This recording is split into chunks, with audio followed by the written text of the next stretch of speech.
where the threat to children actually is the private patriarchal nuclear household, right? And when we sort of capitulate to the sorts of moves that make a kind of where the threat to children actually is in the private nuclear household. She just said that. Hang on, let's see if we can find where the threat to children actually is the private patriarchal nuclear household. So she doesn't think that there's anything wrong with the public schools. Nothing's happening there that is of concern. She doesn't think, she thinks that the biggest threat that children face are their own parents. Now let's really think about this for a second. So she's saying the quiet part out loud because she's one of the people that says the quiet part out loud. This is why we watch so much Sophie Lewis. Sophie Lewis says the quiet part out loud all the effing time. She gives away the ball game, and we appreciate her service in doing so. But is Sophie Lewis the only person in the world saying that the primary threat to children is the private patriarchal nuclear household?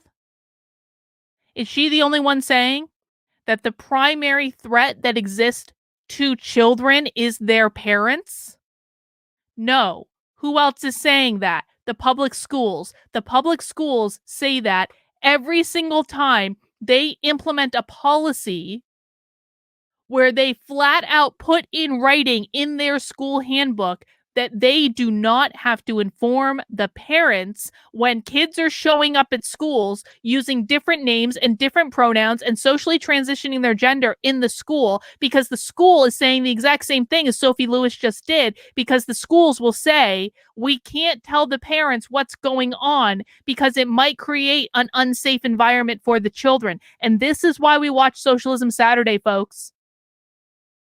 Because I want you to understand that you might think these people are wacky, you might think these people are kooky, you might think these people are insane, and you would be right on every single one of those fronts. But what I really want you to understand is that they are winning, and their policies are currently being implemented in ways that are impacting your children right now.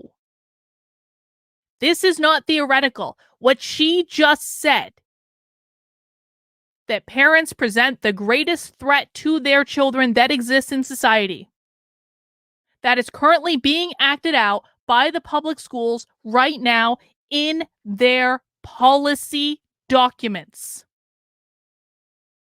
Make sure, if you have kids in public school, make sure you have read that handbook cover to cover and you focus in on the gender stuff, because they all have gender sections in their handbook now. Don't go read the one from 3 years ago. You find the most current updated version on your school district's website right now, or you call the office and you get the most up-to-date version, and you make sure that you read what their policies on these things are. And I promise you that you will see her ideas reflected in that document.